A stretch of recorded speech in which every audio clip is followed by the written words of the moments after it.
every time I visit China, the experience is deeply personal for the reasons that your Vice President just illustrated.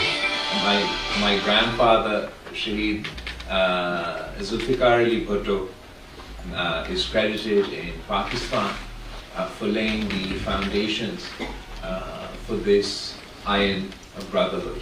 Indeed, he was the last foreign dignitary to be received by President Mao, and he laid the foundations not only of the China-Pakistan relationship, but played a role in laying the foundations for the China-US relationship and China's place, rightful place on the world stage, at the United Nations, at the UN Security Council.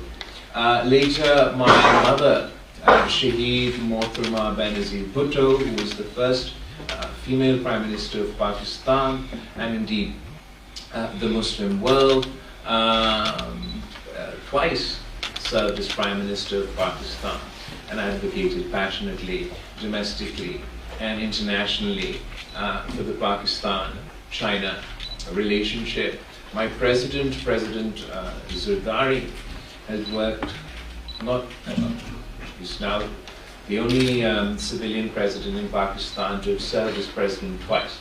Not in this term, but in his last term, he laid the foundations for the China-Pakistan economic corridor, being one of the first countries to engage in the visionary One Belt, One Road initiative, and in fact was president when the Gwadar port was transferred to China from some Singaporean company at the time, and then signed in 2013 the China-Pakistan economic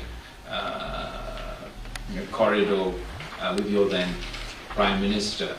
I also had the honor of serving my country as the Foreign Minister of Pakistan, as the youngest Foreign Minister of Pakistan, and in my short, brief time as Foreign Minister, I engaged with China, particularly with my, at the time, counterpart, Foreign Minister Wang Yi, and this, so I believe, sort of generation to generation, we have taken this relationship forward. I'm here amongst you today to quickly finish my speech and then engage with you and speak with you and encourage you to now start playing our role in taking this relationship to the next generation and to the next level. Over 2,000 years ago, our histories intertwined along the fabled Silk Road. The ancient Pakistan, home to the Kandahar civilization, welcomed Chinese travelers, merchants, and pilgrims who brought with them tales, ideas, and aspirations. The areas in Pakistan today served as a vital artery for the ancient Silk Road to connect China with the Middle East, Africa, and Europe. They enabled the flow of trade, knowledge, and cultural practices which shaped the destiny of nations. However, this Silk Road heritage was not just a trade route.